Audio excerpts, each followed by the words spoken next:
Gametogénesis y fecundación. Esta clase equivale a la primera clase de FSH, es una materia anual de la Universidad de La Matanza, y el tema de gametogénesis y fecundación es evaluado en el parcial de salud sexual, en el parcial de embriología y obviamente en el final de la materia.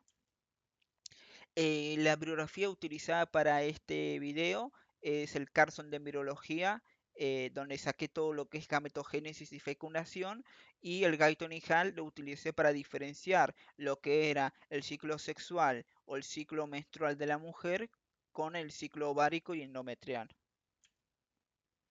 Bueno, entonces vamos a decir que en el feto los óvulos no se van a encontrar, sino que se van a encontrar unos precursores de los óvulos que se llaman ovogonias, ¿sí? Estas ovogonias se van a caracterizar porque van a empezar a ser rodeadas por el epitelio del ovario. Y este epitelio del ovario no lo va a rodear por completo, entonces se forma la estructura de folículo primordial, ¿sí?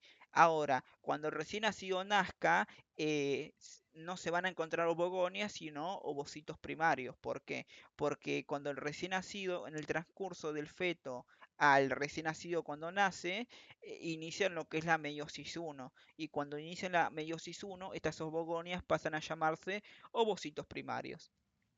Ahora, ya cuando nace, el epitelio que recubría la ovogonia empieza a formar una capa completa, es decir, lo rodea completamente por una capa celular al ovocito primario. Entonces empieza a llamarse lo que llamamos folículo primario. Ahora, estas células del epitelio que rodean al ovocito primario, que terminan formando la estructura folículo primario, van a ser las células de la granulosa, eh, se van a llamar células de la granulosa y van a tener una función muy específica. Entonces, lo que vamos a decir que tenemos ovogonias que quedan rodeados por células del ovario, que vendría a ser el epitelio, y forman los folículos primordiales. Ahora, cuando nace, inicia lo que es la meiosis 1, estas ovogonias pasan a llamarse ovocitos primarios, y ahora no solo va a estar rodeado por una capa, van a estar rodeados por una capa y alguna que otra célula, pero no termina formando lo que es la segunda capa de recubrimiento, ¿no? Entonces ahora se va a llamar esta estructura folículo primario. Y las células del folículo primario que conforman esta capa de epitelio van a llamarse células de la granulosa, ¿sí? Ahora, lo que va a suceder en lo que es el folículo primario es que van a desencadenar uniones nexo entre las células de la granulosa o conexiones por microvellosidades entre las células de la granulosa con el ovocito primario, donde se va a transmitir AMP cíclico al interior del ovocito. Las altas concentraciones de AMP cíclico lo que va a producir es detener lo que es la meiosis 1 en la profase 1, en la fase diplotena, ¿sí? Entonces la meiosis 1 se va a ver detenido cuando el niño nazca, cuando la niña nazca, por este AMP cíclico que se acumula del interior del ovocito primario por esta interacción entre célula de la granulosa y el ovocito primario. Ahora, lo que vamos a decir que este ovocito que se encuentra detenido en la fase diplotena va a empezar a desarrollar lo que es la zona pelúcida, es decir, tanto como las células de la granulosa como del ovocito van a secretar glucoproteínas que se van a encontrar entre estas dos células, ¿sí? Entonces, entre el ovocito primario y la célula de la granulosa se genera una membrana celular que es una acumulación de glucoproteínas, pero estas glucoproteínas van a ser específicamente cuatro, que tenemos la CP1, la CP2, la CP3 y la CP4. Ahora lo que va a pasar es que cuando la niña llegue a los primeros años prepuberales, se va a incrementar lo que es el tamaño del folículo, ¿sí? Y también el número de células foliculares. Y ahora cuando se incremente el número de células foliculares, va a estar rodeado por más de una capa de la célula de la granulosa. Es decir, va a presentar dos o más capas de células de la granulosa que rodean al ovocito primario. Entonces ahí ya se empieza a llamar folículo secundario. Entonces ahora lo que va a pasar es que el tejido conectivo ovárico también va a empezar a rodear a este folículo secundario. Y esto primero lo rodea una capa, luego lo va a rodear dos capas y luego lo va a rodear tres y cada vez lo van a rodear más capas. Y cuando este tejido conectivo que lo empieza a rodear alcance un grosor de dos o tres capas celulares, ya se empieza a llamar teca. Y en un determinado momento la teca se va a diferenciar en teca interna y teca externa. La teca externa va a tener únicamente función de revestimiento y la teca interna va a tener función vascular y glandular. Es decir, la teca interna va a estar con muchos vasos sanguíneos que van a aportar nutrientes para las células de la granulosa y el ovocito primario. Y asimismo van a secretar numerosas sustancias, por eso presentan acción glandular, ¿sí? Entonces la teca interna, básicamente al estar altamente vascularizada, va a incrementar, va a facilitar lo que es el crecimiento de las células de la granulosa y el ovocito primario. ¿Por qué? Porque genera el aporte nutritivo. Entonces, antes de llegar a la pubertad, vamos a tener la teca externa, la teca interna, las células de la granulosa, la zona pelúcida que era CP1, CP2, CP3 y CP4, y el ovocito primario que se encuentra detenido en lo que es la meiosis 1, en la profase 1, en la subfase de la profase 1, diplotena, ¿sí? Ahora, hay una variación según los autores. El Guyton y Hall dicen que la teca aparece recién en la pubertad, pero el Carson especifica que inicia antes de la pubertad, ¿sí? Bueno, son detallitos, ¿no? Varía según el libro donde lo leas. Ahora, lo que vamos a decir que cuando llegue la pubertad se va a estimular el hipotálamo para que secrete la hormona GnRH. Es la hormona estimuladora de las gonadotrofinas que va a actuar sobre la hipófisis. Y en la hipófisis va a estimular la secreción de FSH y LH, la hormona folículo estimulante y la hormona luteinizante, ¿sí? Bueno, pero la edad donde se va a estimular el hipotálamo para que inicie esto varía según la genética de la persona, ¿sí? Y por otro lado, también varía según el contexto del adolescente, porque el contexto del adolescente genera cambios epigenéticos que producen la estimulación o inhibición de genes específicos del genoma humano, que se expresen o no estos genes. Por ejemplo, la obesidad estimula la expresión de estos genes y lo que hace es producir pubertades precoces, mientras que la desnutrición lo inhibe, entonces lo que produce es pubertades tardías, ¿sí? Y por otro lado, estímulos emotivos y psicológicos pueden tener un efecto negativo sobre la pubertad o positivo, ¿sí? O la aceleran o la retrasan, ¿sí? Y por otro lado, la actividad física va a ser lo mismo. Entonces, acá algo muy importante de explicar es que se teoriza que la pubertad se inicia cuando la mujer adquiere de todo su peso corporal un 16 a 3% de grasa, ¿sí? De todo el peso corporal. Porque se dice que el exceso de tejido adiposo va a producir altos niveles de estrógeno, ¿sí? Esto conlleva al desarrollo mamario temprano, que es el botón mamario, y esto va a producir un exceso de leptina que podría llegar a desencadenar lo que es la pubertad. Entonces, en conclusión, se teoriza que un exceso de estrógeno producido por una gran acumulación de tejido adiposo va a producir un exceso de aromatasa que va a producir altas concentraciones de estrógeno y esto me estimula el hipotálamo desencadenándome lo que es la pubertad, ¿se entiende? Pero bueno, esto es una teoría y nunca se confirmó. Pero bueno, hay evidencias, casos y se teoriza. Entonces, cuando ocurra la pubertad, dependiendo de la edad, según la variabilidad genética y según los cambios epigenéticos, se va a secretar la FSH y la LH, la folículo estimulante y la luteinizante. Y por otro lado, tenemos a lo que es el folículo secundario, que presenta la teca interna, lo que es la célula de la granulosa, la zona pelúcida con la CP1, CP2, CP3 y CP4, y el ovocito primario que estaba detenido en la profase 1 en la diplotena, ¿se acuerdan? Entonces lo que ocurre es que la FSH estimula las células de la granulosa para que secreten estrógeno. Este estrógeno va a generar un espacio entre las células de la granulosa. Y este espacio va a generarse, se va a acumular de líquido y de estrógeno, ¿sí? Y va a llegar un punto donde se va a generar tal espacio que se va a llamar antro folicular.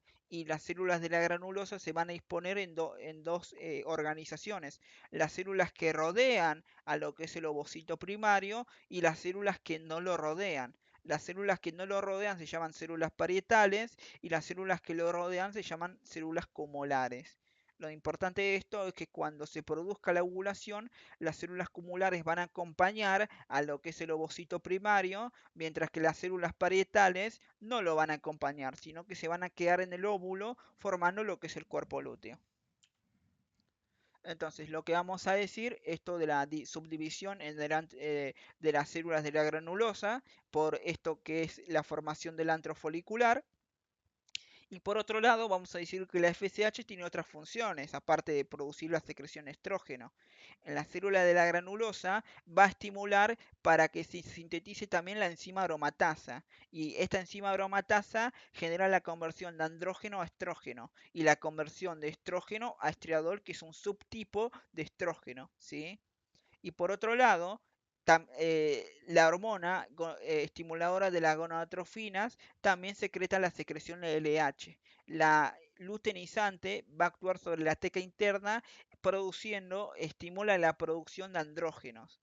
Entonces, si la LH me produce andrógenos y la FSH me produce lo que es aromatasa, voy a tener que el andrógeno va a pasar de la teca interna hacia el interior del antrofolicular, donde se va a encontrar con la enzima aromatasa. La enzima aromatasa me va a reconvertir el andrógeno a estrógeno y la misma enzima aromatasa me reconvierte el estrógeno a estriadol.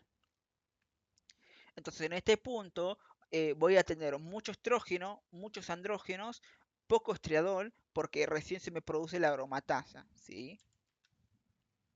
Pero ¿qué va a pasar?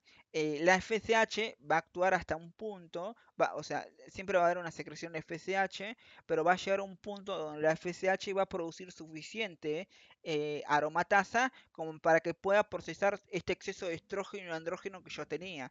Entonces, si yo proceso todo el exceso de estrógeno y andrógeno que yo tenía, me va a generar una alta reconversión a estriadol.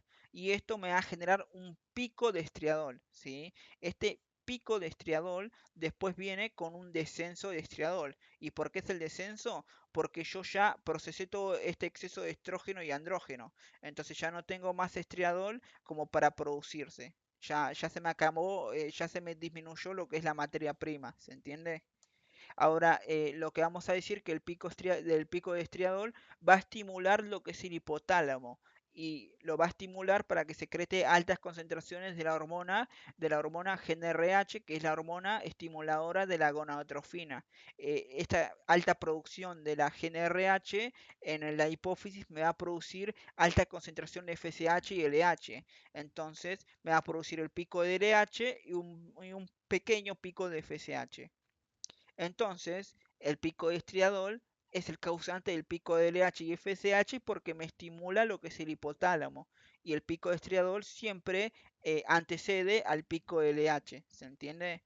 Ahora, el LH va a tener múltiples acciones, ¿sí? La hormona luteinizante. Eh, bueno, pero primero vamos a decir la función del estriadol aparte del pico de LH. El estriadol, por un lado, va a actuar sobre las células de la granulosa. Entonces, ¿cómo va a actuar sobre las células de la granulosa? Va a actuar sobre las células de la granulosa para que empiecen a desarrollar también receptores para la LH. Y esta unión entre luteinizante con estos receptores de LH de las células de la granulosa no van a producir andrógenos, sino que van a producir estrógenos. Entonces va a haber una mayor producción de estrógeno por parte de estas células de la granulosa. Por otro lado, la luteinizante, este pico de LH, produce que la teca externa empiece a secretar lisosimas, que son enzimas proteolíticas, es decir, que disuelven proteínas que van a disolver la pared folicular. Es aquello que contiene, es aquella cápsula que contiene al ovario, al ovocito primario, pegado al ovario, ¿sí? Y por otro lado, un, el pico de FSH y FSH me genera un aumento en el tamaño del folículo. Y este aumento en el tamaño del folículo genera que el ovocito primario ejerza una presión en el ovario, ¿sí? En esta cápsula que lo mantiene pegado al ovario. Y como se secreta estas enzimas proteolíticas, se va a romper lo que es esta cápsula que lo mantenía pegado al ovario. Entonces lo que vamos a decir es que antes que ocurra el pico de estriadol va a haber una secreción de estrógeno, ¿sí? Y la secreción de estrógeno me genera lo que es el antro folicular, ¿sí?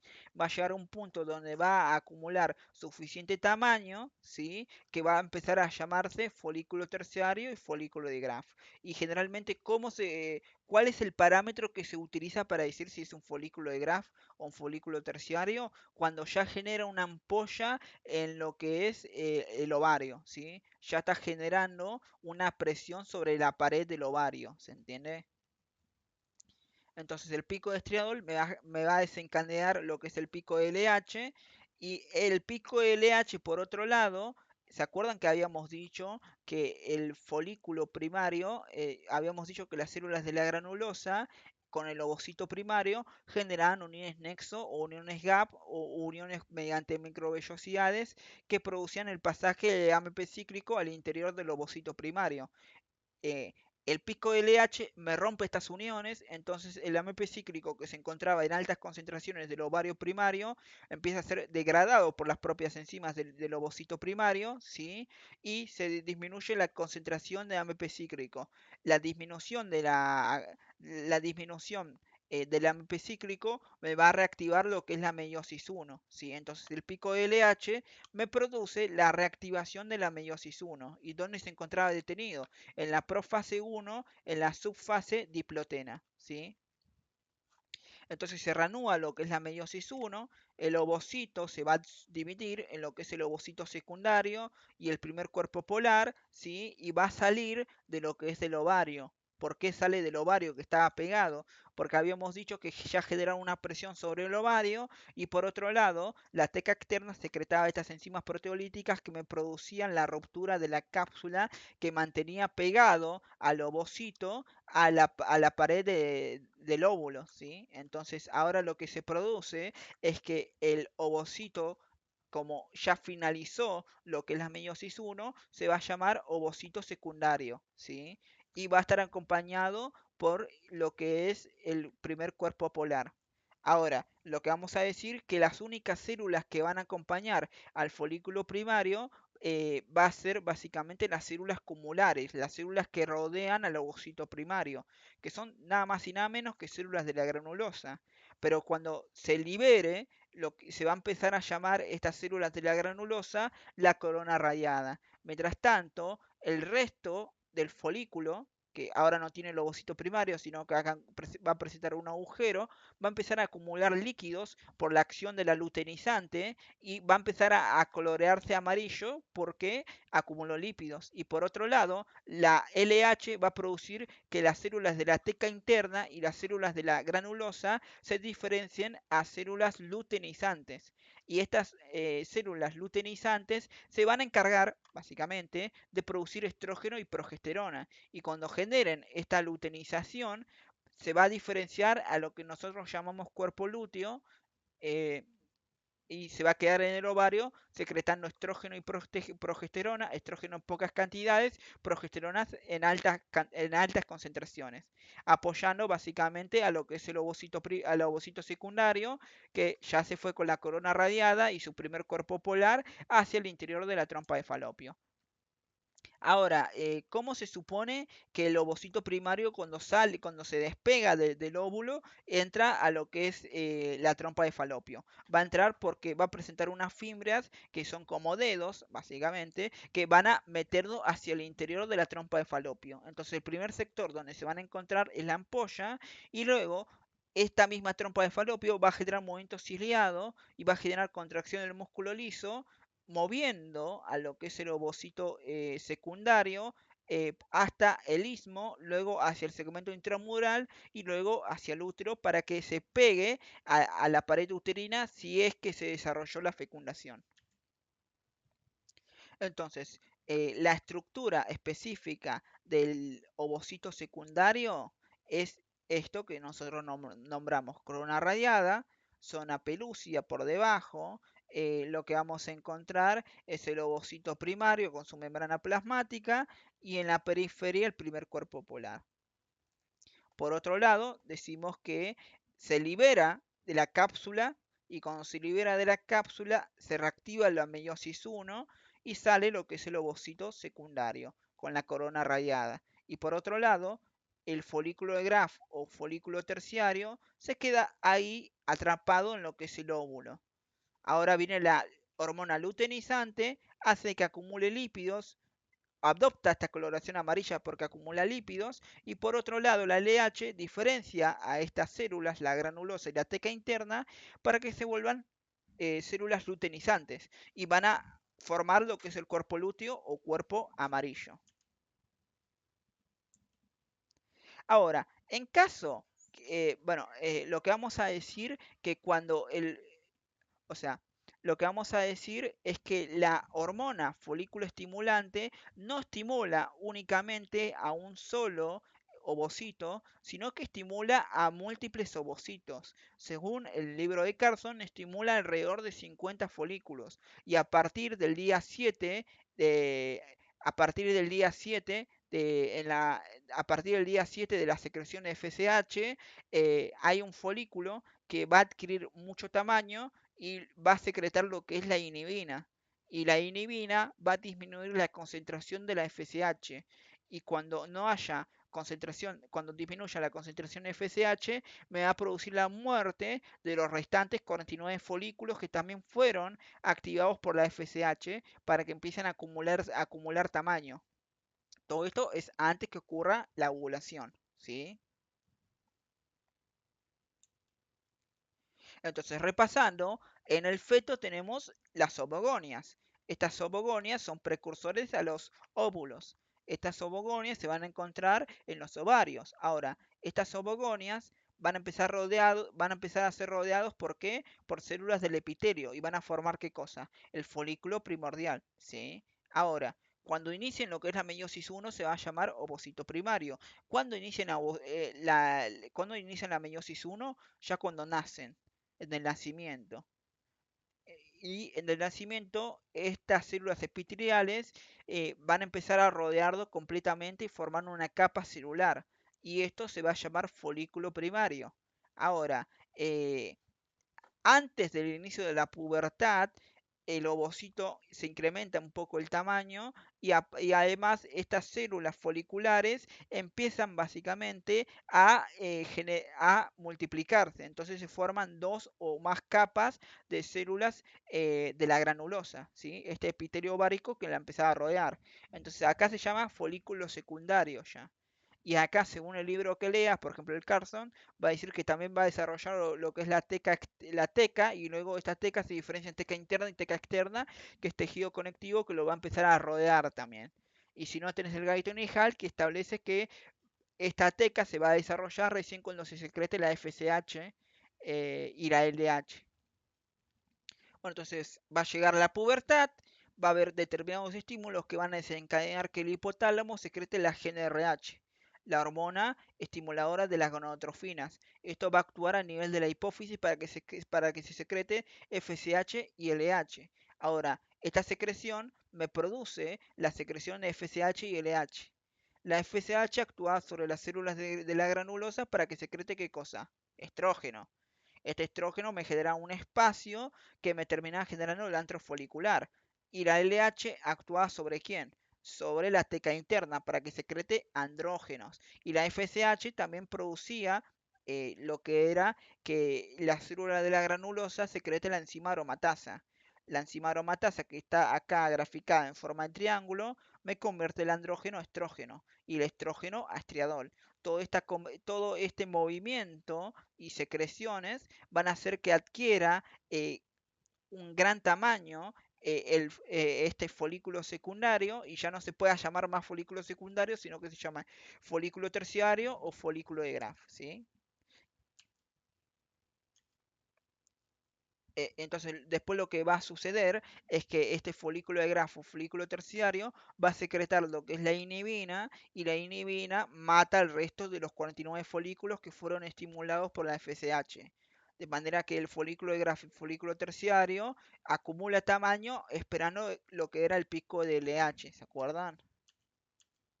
Ahora, cuando ocurría lo que era el pico de LH, se producía básicamente la reactivación de la meiosis 1. Entonces, por otro lado, se rompía lo que era la cápsula que ataba al folículo terciario a lo que era el ovario. Entonces, por un lado, se queda esto que era el cuerpo lúteo amarillo, que se diferenciaba, o sea, el folículo de grafo, folículo terciario, se diferenciaba por acción de la LH a cuerpo lúteo amarillo, donde secretaba estrógeno y progesterona. Después, por otro lado, vamos a decir que el ovocito primario, como finalizó la meiosis 1 y ahora ya inició la meiosis 2, se va a llamar ovocito secundario. ¿Sí? Entonces, ahora por las fibras es captado hacia el interior de la trompa de falopio. Y bueno, eso como para repasar todo lo que es ovogénesis. Ahora, por otro lado, en la espermatogénesis es mucho más sencillo. Vamos a decir que vamos a tener las células de Sertoli y vamos a tener y alrededor de las células de Sertoli vamos a presentar lo que son las células intersticiales o las células de Leydig. Cuando el varón llegue a lo que es la pubertad, de vuelta se estimula ¿qué cosa? El hipotálamo. El hipotálamo era estimulado según la variabilidad genética y según eh, los factores epigenéticos tales como la obesidad, desnutrición, entre otros, ¿no? Que esto hacía que en un momento determinado, a una edad determinada, secrete la hormona estimuladora de la gonadotrofina. Esto me estimula lo que es la hipófisis. A nivel, la LH va a actuar sobre las células que rodean a las células de Sertoli, que son las células intersticiales, para que se diferencien y se empiezan a llamar células de Leydig y van a producir testosterona. Mientras tanto, la FSH va a actuar sobre las células de Sertoli para que promuevan lo que es la espermatogénesis y por otro lado, para que nutran y protejan a lo que es las espermatogonias. ¿Sí? Ahora, entonces vamos a decir que las células de Sertoli se van a encontrar o sea, a- se van a encontrar en lo que es el interior del túbulo seminífero, pero en la porción externa, y esto vendría a ser la luz del túbulo seminífero. Por debajo de las células de Sertoli vamos a encontrar lo que son las células madre de los espermatozoides, que en este momento, como son precursores, se van a llamar espermatogonias, ¿sí? Vamos a tener las espermatogonias de tipo A, que son estas, que realizar mitosis continua para mantener siempre una población celular continua. Y estas espermatogonias de tipo A que realizaron mitosis van a dar origen a las de tipo B, ¿sí? Y estas que hicieron, estas que produjeron las espermatogonias de tipo A mediante la mitosis, van a iniciar lo que es la meiosis, ¿sí? Entonces, cuando inician lo que es la meiosis, se van a empezar a llamar espermatocitos primarios. Y cuando la inician, lo que va a producir específicamente es que las prolongaciones de Sertoli que encerraban a lo que eran las espermatogonias van a empezar a degradarse para que los espermatocitos primarios puedan dirigirse a la luz, a la luz del túbulo seminífero. ¿Sí? Mientras tanto, se vuelve a formar lo que son las prolongaciones de las células de Sertoli que van a formar lo que es la barrera hematotesticular, que era aquella barrera que protege a las espermatogonias, que son las células madres, para que siempre haya producción de espermatozoides y aparte se encarga de la nutrición. Ahora lo que vamos a decir que las espermatogonias primarias ya iniciaron lo que era la meiosis 1. Ahora, cuando inicien lo que es la meiosis 2, se van a llamar espermatocitos secundarios, ¿sí? Digo, cuando finalicen lo que es la meiosis 2, me va a dar origen a los espermatocitos secundarios. Ahora, estos espermatocitos secundarios van a iniciar lo que es la meiosis 2, ¿sí? Y a medida que realizan lo que son la meiosis, se van a acercar a lo que es la luz, a la luz del túbulo seminífero. Entonces, cuando finalicen lo que es la meiosis 2, me va a dar origen a las espermátidas, pero las espermátidas todavía no son espermatozoides, todavía necesitan un proceso de maduración, ¿sí? Entonces vamos a decir que la meiosis 1, donde encontramos los espermatocitos primarios, tarda alrededor de 24 días, mientras que la meiosis 2 tarda solo 8 horas. Y en esos 24 horas van a almacenar ARN mensajero que lo van a utilizar para luego sintetizar proteínas en estadios más, en futuros estadios. Entonces, cuando finaliza la meiosis 2, me va a generar dos gametos haploides, es decir, tienen la mitad del material genético, que se van a empezar a llamar espermátidas. Estas espermátidas van a pasar por el proceso de espermatozoide, van a pasar por un proceso de transformación donde se van a transformar a espermatozoides. El proceso de espermiogénesis, lo que se produce es la reducción del núcleo, la condensación del material cromosómico, es decir, el material se condensa más, se va a reemplazar las histonas por protaminas, que es para que el material cromosómico pueda condensarse más, que se pueda enrollar más, ¿sí? El aparato de Golgi se va a colocar superiormente al núcleo, ¿sí? Donde ya se va a empezar a llamar acrosoma, le va a crecer un flagelo, las mitocondrias se disponen de forma espiral al flagelo y por otro lado desechan una porción del citoplasma que va a formar el cuerpo residual de la espermiogénesis. Entonces, ¿qué vamos a decir? Forman lo que es el flagelo, las mitocondrias se disponen de manera lineal cercano al flagelo, el núcleo disminuye su tamaño, ¿sí? El aparato de Golgi se posiciona superiormente al núcleo o apicalmente, como lo quieran llamar, donde va a cambiar su nombre a acrosoma, ¿sí? Por otro lado, la membrana plasmática, específicamente de la cabeza, se va a subdividir en tres dominios. La membrana plasmática externa del acrosoma, la membrana interna del acrosoma y la membrana plasmática posacrosómica, ¿sí? Esto sería la membrana externa del acrosoma, esto sería la membrana interna del acrosoma y acá se encontraría la membrana plasmática posacrosómica. ¿Se entiende? Bueno, entonces ahora vamos a hablar de la anatomía general de la mujer. Ya hablamos cómo se generan óvulos y maduros. Todavía no, bueno, los óvulos todavía no están maduros, pero ya vamos a continuar. Y cómo se generan lo que son los espermatozoides maduros. Entonces, ahora vamos a hablar de la anatomía general de la mujer. Vamos a tener la trompa de falopio que va a presentar tres segmentos, la ampolla, ¿sí? El istmo y la sección intramural. La sección intramural va a ser la zona más cercana al útero y es la puerta de entrada a la trompa de falopio. El istmo se va a caracterizar, porque es muy importante, porque acá se van a almacenar los espermatozoides por alrededor de 24 horas, donde van a quedar pegados a sus paredes por el epitelio del istmo. Y esto va a producir que sean mojados con el contenido del istmo, con lo que es el líquido producido por el istmo. Esto lo que va a producir es eliminar una capita de azúcares, de grasa que presentaba el espermatozoide en su cabeza, ¿sí? Y esto va a ser muy importante porque cuando yo elimine esta capa de colesterol que se encuentra en la cabeza, este proceso se llama capacitación, el espermatozoide ya se madura completamente y aumenta su movimiento flagelar, ¿sí? Y bueno, en la ampolla va a ser el lugar donde ocurre la fecundación, porque para que ocurra la fecundación, por un lado necesita que pierdan esa capa de colesterol y por otro lado necesita un movimiento activo flagelar. Y esto lo consigue en el istmo, ¿sí? Entonces, ¿por qué ocurre la fecundación en la ampolla? Porque cuando el óvulo llega a la ampolla, en el istmo, las células que ya pasaron por el istmo ya están capacitadas, los espermatozoides que ya pasaron por el istmo ya están capacitados y pueden realizar la fecundación. Pero si ya se encuentran en el istmo, el óvulo, la fecundación no puede ocurrir. ¿Por qué? Porque todavía no se capacitaron. Y si se encuentran en el segmento intramural, menos. ¿Se entiende? Aparte, cuando pase por el óvulo, muchos espermatozoides todavía siguen pegados a las paredes del istmo.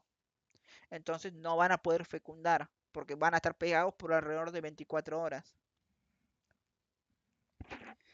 Bueno, después por otro lado, la trompa de falopio también va a presentar lo que son las fimbrias, que van a estar cercanos a lo que es el ovario y van a ser aquellos que van a recibir al ovocito secundario cuando se separe del ovario y lo van a introducir en el conducto de la trompa uterina.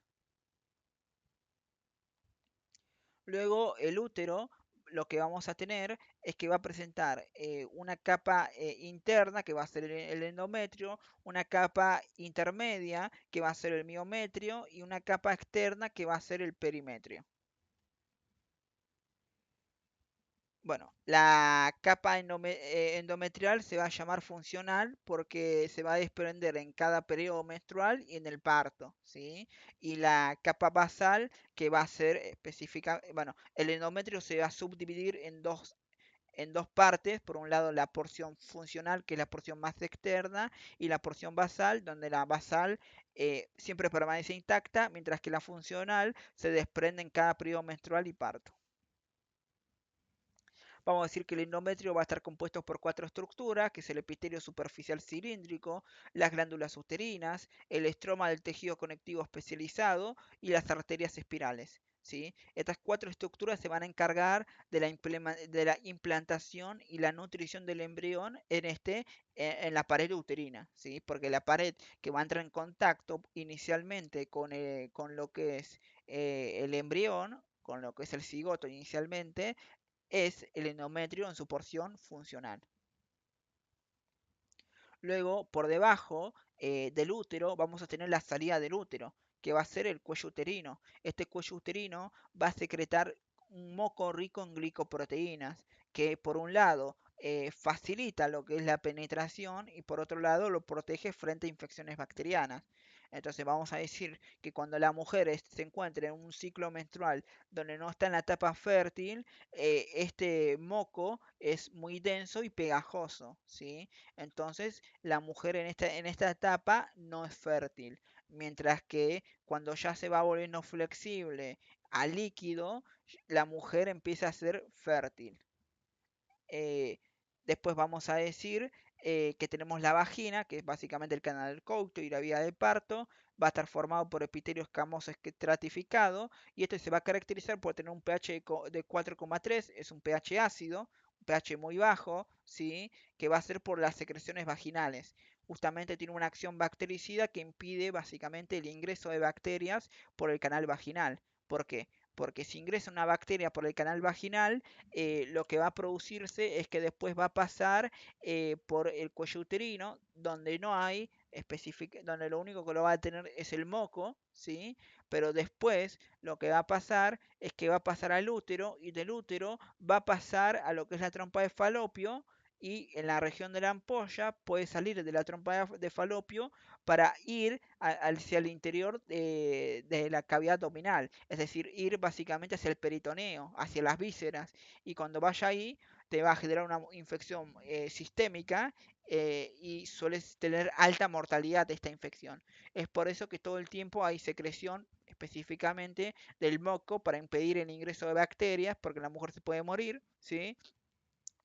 Pero se vuelve solamente muy líquido, como clara de huevo, cuando la mujer se encuentra en los días fértiles. Y por otro lado, la vagina siempre, por más que se encuentra en la etapa fértil, va a tener un pH ácido, ¿sí?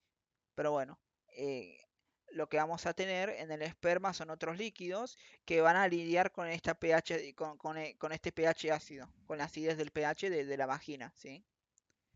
Bueno, entonces ahora vamos a explicar lo que es específicamente los ciclos sexuales de la mujer. Vamos a decir que presenta dos ciclos, el ciclo menstrual o también llamado endometrial, ¿sí?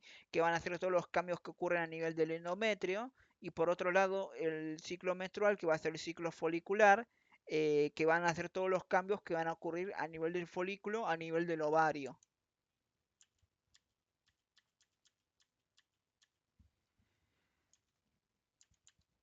Bueno, vamos a tener ciclo menstrual, endometrial, sí, vamos a tener una primera fase que se llama fase preovulatoria o proliferativa, va a ser entre el día 5 a 14. Acá lo que vamos a tener es que hay una secreción FSH y LH por parte de la hipófisis, ¿sí? Y esto me va a producir que las células de la granulosa me secreten ¿qué cosa? Estrógenos. Y los estrógenos van a ejercer una acción sobre el endometrio. Entonces, me va a producir que el estroma endometrial en su capa funcional y se incremente su grosor, las glándulas uterinas se alargan, las arterias espirales crecen hacia la superficie del endometrio, la mucosa, básicamente del cérvix, es decir, del cuello uterino, va a empezar a secretar moco rico en glucoproteínas, pero un moco que va a empezar a hacerse más acuoso. Es decir, se va a preparar para lo que es básicamente el ingreso del esperma. Después, por otro lado, vamos a tener que las células de la trompa de falopio se van a tornar más ciliadas y va a aumentar su actividad de músculo liso gradualmente. De esta manera van a poder transportar a lo que es el ovario, a lo que es el folículo secundario hacia el útero, ¿sí? Después, por otro lado, lo que vamos a decir es que las fimbrias ya se van a empezar a acercar a los ovarios porque cuando se rompa esa cápsula que pega al ovario, al ovocito, al ovocito primario, a lo que era el ovario, para que lo agarre inmediatamente, rompa esa cápsula, ¿sí? Y bueno, después por otro lado, tenemos que al final de este periodo proliferativo se va a producir un aumento de estriadol, ¿sí? Que era el pico de estriadol que habíamos dicho, ¿no?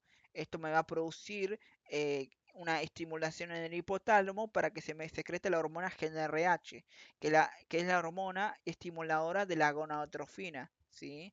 Y este pico de la gonadotrofina me va a estimular a la hipófisis para que me genere el pico de LH y FSH, ¿sí?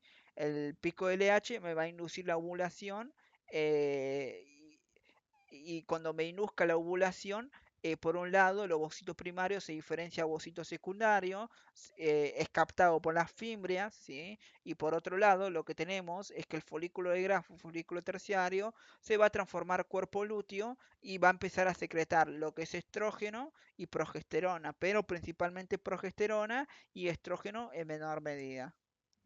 Entonces ya nos vamos a encontrar en la fase secretora del día 14 a 21, que se caracteriza por una producción de progesterona y estrógeno por el cuerpo lúteo. Entonces lo que se va a producir es que el incremento de progesterona me va a incrementar lo que es la temperatura basal. La progesterona también estimula la trompa de falopio para que secrete ya líquidos que van a nutrir al embrión hasta que llegue al útero. Y la progesterona también prepara el endometrio para la implantación del embrión. A nivel del endometrio, lo que me va a producir es acumulación de glucógeno, productos de secreción del epitelio, las arterias espirales van a crecer mucho más. A nivel del cuello uterino, el moco del cuello uterino ya se vuelve líquido, ¿sí? Y ya se empieza también a nivel de las mamas a acumular líquido. Ahora, ahí, si sucede la fecundación, esta fase secretora se va a mantener, ¿sí? Ahora, si no sucede, bueno, lo que vamos a tener es que el cuerpo lúteo va a secretar lo que es inhibina, ¿sí? La va a secretar en bajas concentraciones y más o menos en el día 28 ya hay alta concentración de inhibina porque todo ese tiempo se fue secretando y si no ocurre la fecundación, la secreción de inhibina nunca se inhibe, ¿sí? Entonces, la inhibina se me acumula y esto eh, me va a producir básicamente eh, un estímulo en la hipófisis para que no me secrete ni LH ni FSH. Y si yo no tengo la hormona LH, esto me produce la regresión del cuerpo lúteo. Y si yo básicamente se me involuciona el cuerpo lúteo y se me transforma en el cuerpo albicans, que es la forma degradada, lo que va a producir es que se me va a disminuir lo que es la producción de estrógeno y progesterona. Y sin estrógeno y progesterona, toda la capa funcional del endometrio se va a desprender. Entonces, la fase secretora me va a producir todos estos cambios, pero si no se me produce lo que es básicamente la fecundación, se me va a producir la secreción inhibina, donde bueno, la secreción inhibina siempre está, pero va a llegar a un punto donde se acumuló tanto que me produjo esta retroalimentación negativa en la hipófisis, ¿sí? Entonces, cuando ya no tenga ni estrógeno ni progesterona, voy a entrar en la fase menstrual, que es el día 1 a 5, básicamente, que es la destrucción de la capa funcional del endometrio. Entonces la mujer va a perder 30 mililitros de sangre por el canal vaginal, que va a ser proveniente de la capa funcional del endometrio. Y obviamente también va a salir lo que es el ovario junto con el endometrio, ¿sí? Ahora, eso va a suceder en los primeros días, en el día 1 más o menos, y en el resto de los días va a sufrirse una cicatrización y el endometrio empieza a crecer de a poco. Entonces, ocurre lo que es la cicatrización y la recuperación del endometrio. Y bueno, eso es en el ciclo endometrial. Ahora, por otro lado, el ciclo folicular, decimos que el día 1 a 14, en la fase folicular, se empieza a secretar lo que es FSH y LH, ¿no? Entonces, van a estimular a un número X de folículos para que empiecen básicamente a acumular tamaño para el famoso pico de LH, a espera del pico de LH. Pero bueno, el número de folículos estimulados varía según la bibliografía. El Carson dice que son 50 folículos simultáneos estimulados por la FSH y el Guyton y Hall dicen que son entre 6 a 12 folículos estimulados en simultáneo, ¿sí? Bueno, variaciones, ¿no? La cosa es que, bueno, según el Guyton y Hall, la teca externa e interna se empieza a formar en la secreción FSH. Mientras que el Carson, la teca, se genera antes de la pubertad, antes de la secreción de FSH, ¿sí? La cosa es que el FSH va a actuar sobre la granulosa, produce lo que es el estrógeno genera la formación del antro folicular, la teca interna contacta con el LH y esto sintetiza andrógenos. La granulosa también contacta con la FSH y esto sintetiza aromatasa. ¿Sí? La aromatasa me va a convertir a los andrógenos en estrógenos y al estrógeno en estriadol. ¿Sí? Por otro lado, se va a producir, por otro lado, cuando se me genera el antro folicular, las células de la granulosa se van a disponer de una manera que aquellas células que rodean al ovocito se van a llamar células cumulares, que van a acompañar al ovocito cuando se desprenda del folículo terciario o folículo de Graf, y por otro lado, las células de la granulosa parietales se van a quedar en el barco que se está hundiendo, en esto que es el ovocito terciario, sin el ovocito primario que se desprendió, que se salió, y van a interactuar con la hormona LH básicamente para formar el cuerpo lúteo, ¿sí? Entonces, aproximadamente en el día 7 que se está produciendo todo esto, se empieza a secretar, bueno, uno de los folículos incrementó tanto el tamaño que empieza a secretar inhibina para matar al restante de los folículos, para que sea el único folículo que se va a desarrollar, ¿sí? Y este folículo que secreta la inhibina se suele llamar folículo de Graf o folículo terciario. Es el folículo elegido.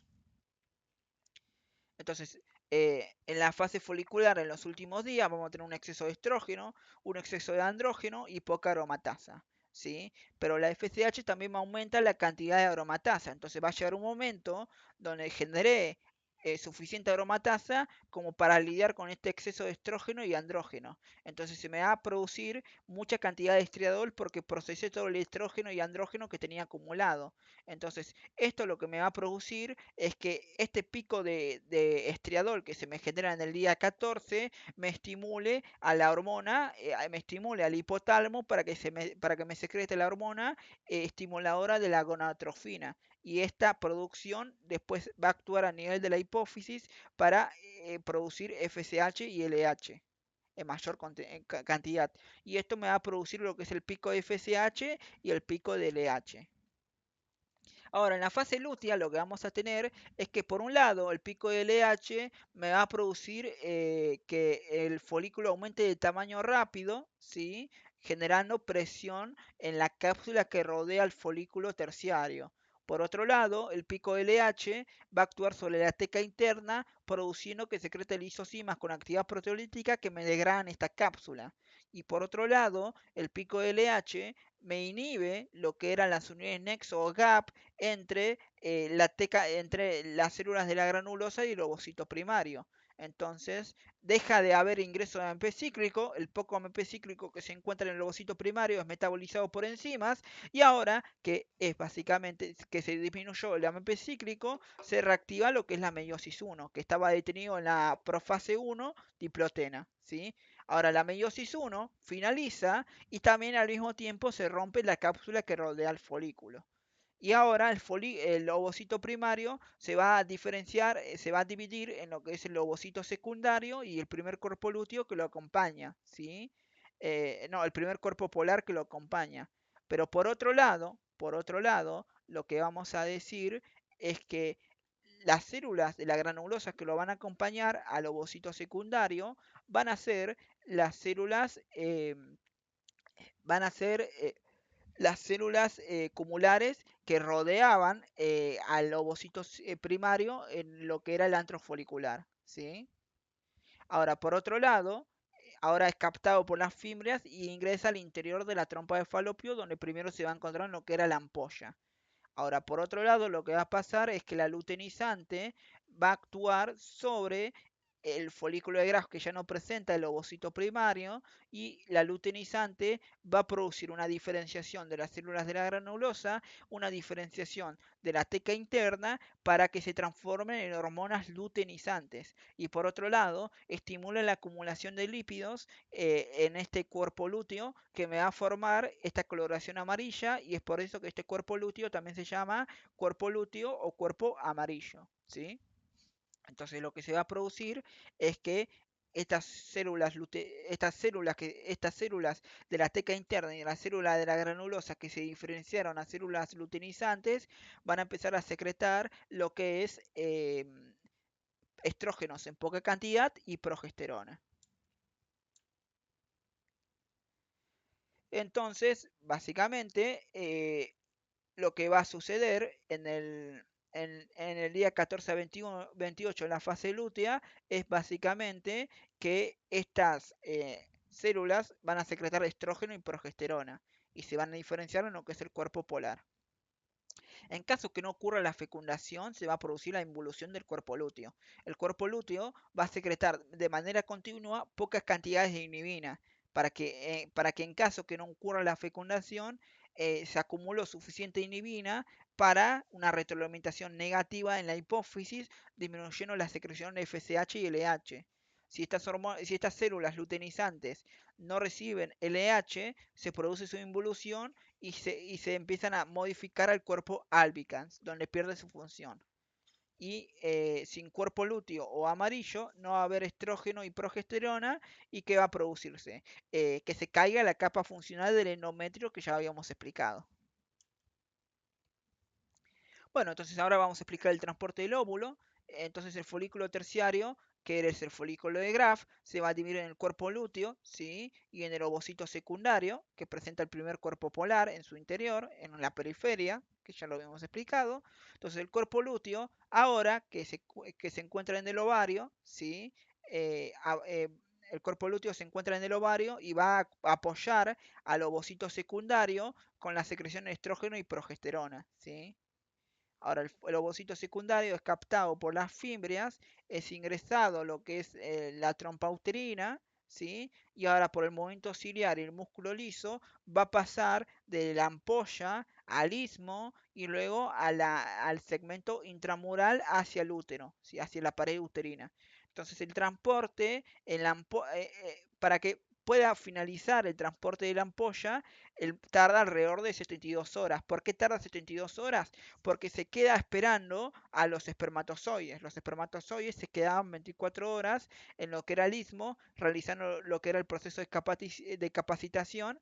Entonces, se quedan 72 horas esperándolo, y si no viene, se van a dirigir, por más que no ocurra la fecundación, hacia lo que es el útero, ¿sí?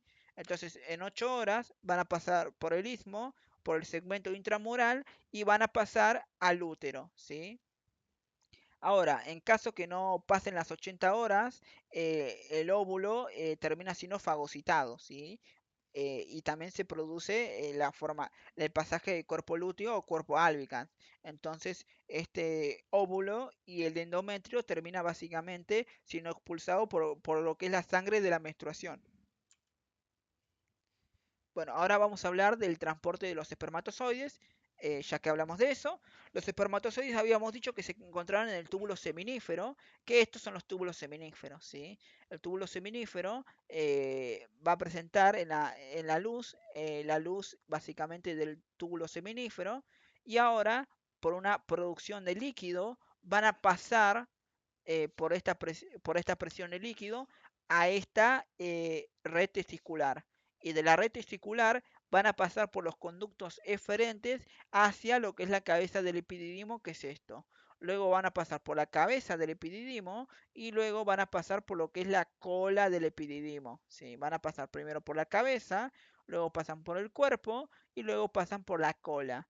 Y de la cola van a pasar por el conducto deferente y ya por el conducto deferente se van a combinar, se va a dirigir hacia lo que es el pene y se va a básicamente combinar con otros líquidos, con el líquido prostático, con el líquido de la vesícula biliar, y ahí ya va a ser expulsado en lo que nosotros llamamos semen.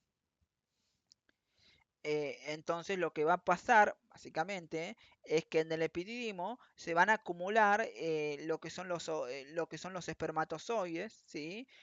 Van a permanecer alrededor de 12 días y ahí es donde van a ser bañados por esta capa de colesterol que habíamos nombrado anteriormente, que esta capa después va a ser sacada en el istmo donde sucede el proceso de capacitación, ¿sí?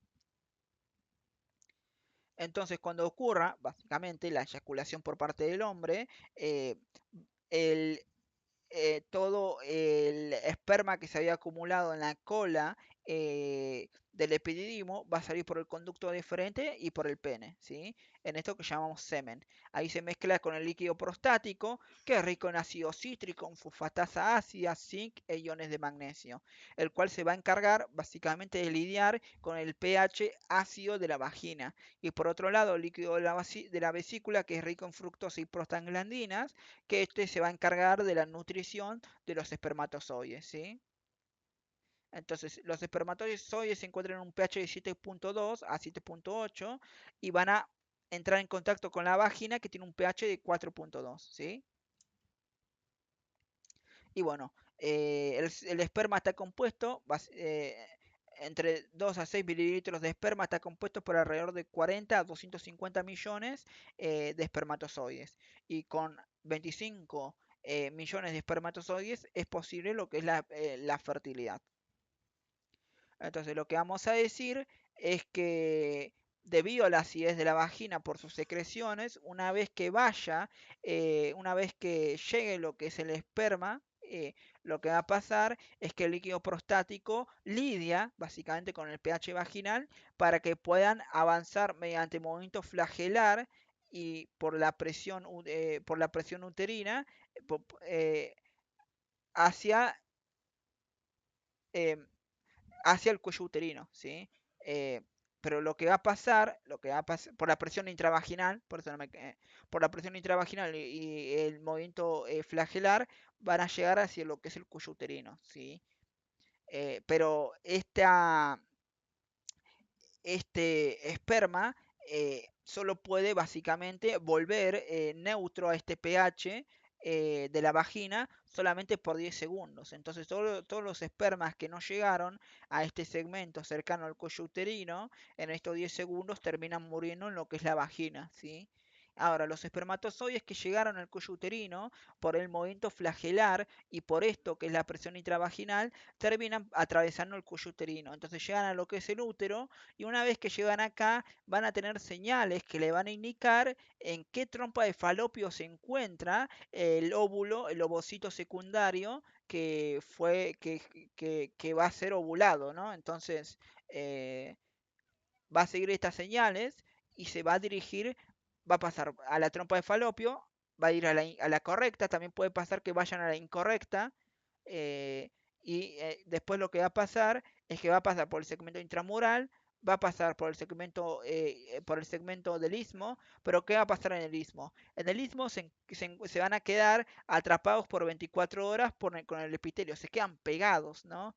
Y entonces mientras se encuentran pegados, van a ser bañados por el líquido producido por el istmo, que esto le saca la capa de colesterol, ¿sí? Y por otro lado, van a tener que incrementar su movimiento flagelar para despegarse del epitelio del istmo para llegar a la ampolla, ¿sí? Y bueno, entonces se van a encontrar hiperreactivos con movimientos flagelares, ¿sí? Y bueno, esto es lo de la capacitación que acabamos de explicar, ¿no? Una vez que se encuentren capacitados, se van a dirigir a lo que es la ampolla, ¿no? Entonces, ahora los espermatozoides van a llegar a la ampolla por el movimiento flagelar, por el movimiento ciliar y por el músculo liso de la trompa de falopio que lo van a empujar hacia el ovocito secundario, ¿sí?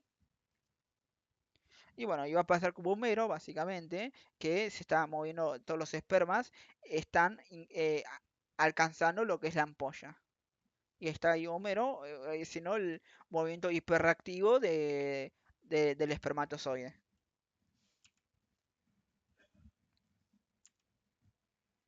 Bueno, y entonces una vez que contacte este espermatozoide con el ovocito secundario, primero tiene que hacer la penetración de la corona radiada. ¿Qué era la corona radiada? La corona radiada era la célula de la granulosa que acompañaba al ovocito secundario. Eran estas células cumulares, ¿se acuerdan? Ahora, vamos a tener este espermatozoide que se va a, básicamente a secretar unas proteínas y unas enzimas que principalmente como estas células de la granulosa van a presentar principalmente ácido hialurónico, van a liberar lo que es la hialuronidasa. Y con la liberación de la hialuronidasa, lo que van a producir es la ruptura de de la corona radiada, ¿sí? Aunque, bueno, la secreción de la hialuronidasa y el movimiento flagelar activo, que se activó en el istmo, son fundamentales para para la penetración de la corona radiada. Ahora, cuando atraviese la corona radiada, por debajo se encontrará la zona pelúcida. La zona pelúcida habíamos dicho que eran glucoproteínas, específicamente CP1, CP2, CP3 y CP4, que no es tan importante cada CP y la más importante es la CP3. ¿Por qué es tan importante la CP3? La CP3, porque va a estar básicamente formada por ácido ciálico, ¿sí? Y este CP3 va a adherirse a un receptor para la CP3 de la cabeza del espermatozoide. Y esto va a generar que el espermatozoide genere una reacción acrosómica y en esta reacción acrosómica lo que va a hacer es, por un lado, perder esta membrana que habíamos dicho, la membrana externa del acrosoma, y fusionar la membrana interna del acrosoma con la membrana plasmática posacrosómica. Entonces, como habíamos dicho que el acrosoma era el aparato de Golgi, y el aparato de Golgi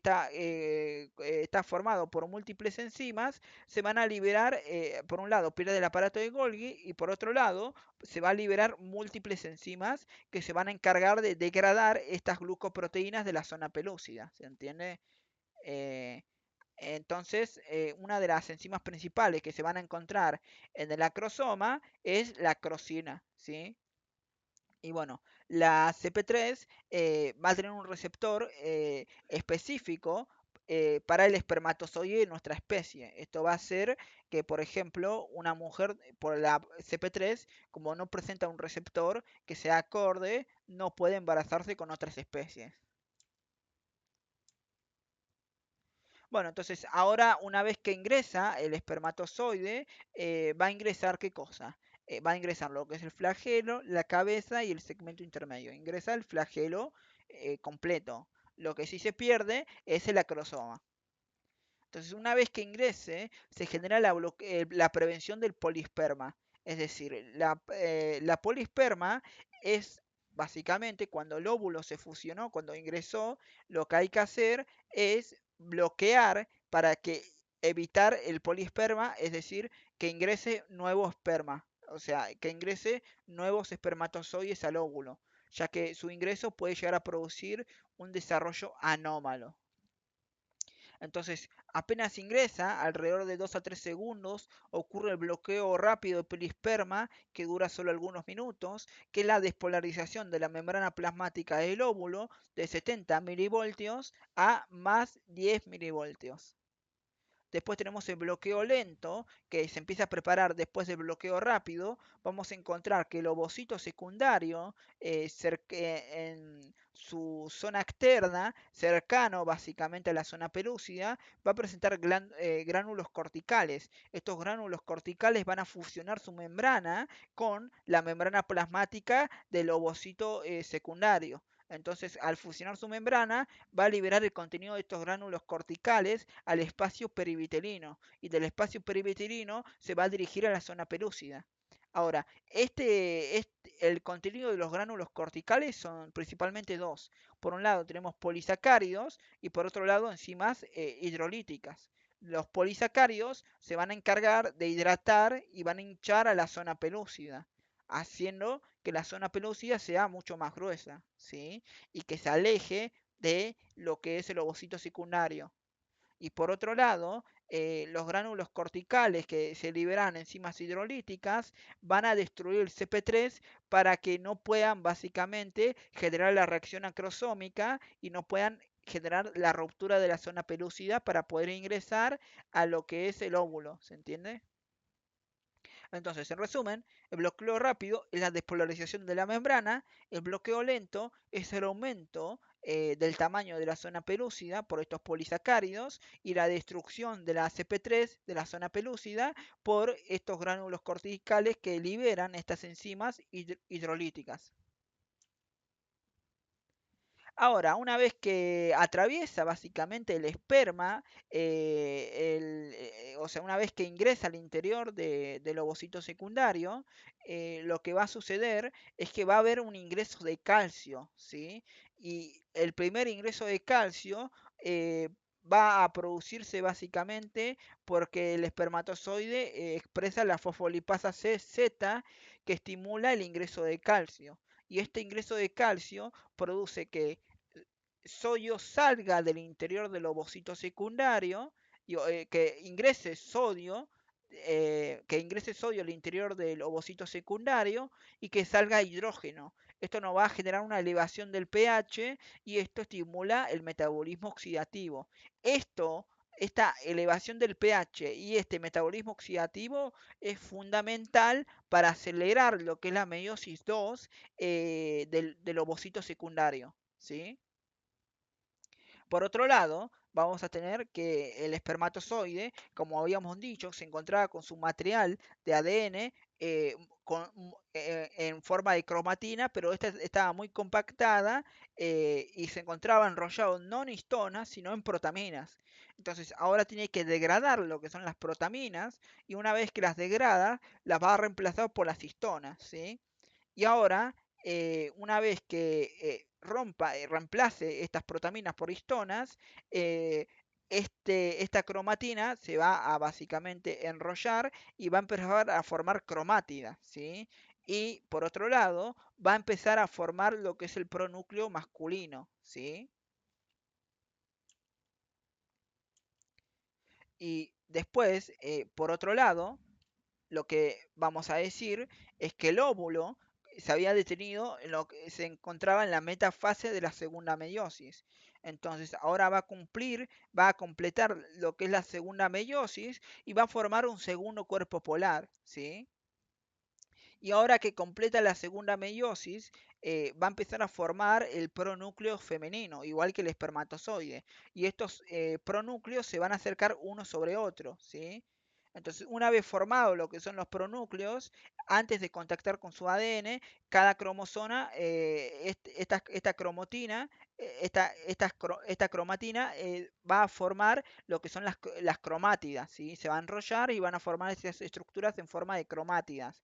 Entonces, ahora se van a fusionar las membranas de los pronúcleos cuando contacten y los cromosomas se van a entremezclar, ¿sí? Y ahora lo que va a pasar es que se van a organizar, básicamente en el uso mitótico, como si estuvieran realizando una meiosis y van a formar lo que es el cromosoma materno y paterno, ¿sí? Y una vez que lo finalizan, van a formar una única célula con esta cantidad de cromosomas específicos maternos y paternos del ser humano, ¿sí? Y esto se va a llamar cigoto. Y bueno, después el cigoto, que es la célula huevo, va a empezar a desarrollar una mitosis en altas concentraciones y va a empezar a formar lo que es el embrión. Entonces el ser humano se genera desde que se genera la célula huevo, desde que se genera el cigoto. Antes es ovocito y espermatozoide, ¿sí? Bueno, acá tienen el contacto. Acá, si tienen alguna duda, me pueden enviar mensaje al WhatsApp. Telegram ya no uso más porque perdí el chip. Una lástima. Y bueno, el proyecto del canal, básicamente lo que busca es unificar toda la carrera con diferentes años, con diferentes estudiantes, para que se puedan responder de manera masiva las diferentes dudas. Y además tienen la posibilidad de prender el micrófono para hacer el grupo de estudios más dinámico. Para ingresar directamente lo único que tienen que escribir es Discord.io barra Unlam y con eso se van a poder ingresar al grupo. También lo que busca es enlistar todos los grupos de WhatsApp de las diferentes materias de cada comisión para que sean de fácil acceso y no estén buscando por Facebook, cosa que cada año se vuelve más complicado, ¿sí? Porque parece que los conen esos grupos un poco más. eh, y además de eso, también busca que los mismos estudiantes puedan recomendar contactos para comprar libros, contactos para comprar ambos y bueno, esto de los grupos de WhatsApp que ya se dijo previamente.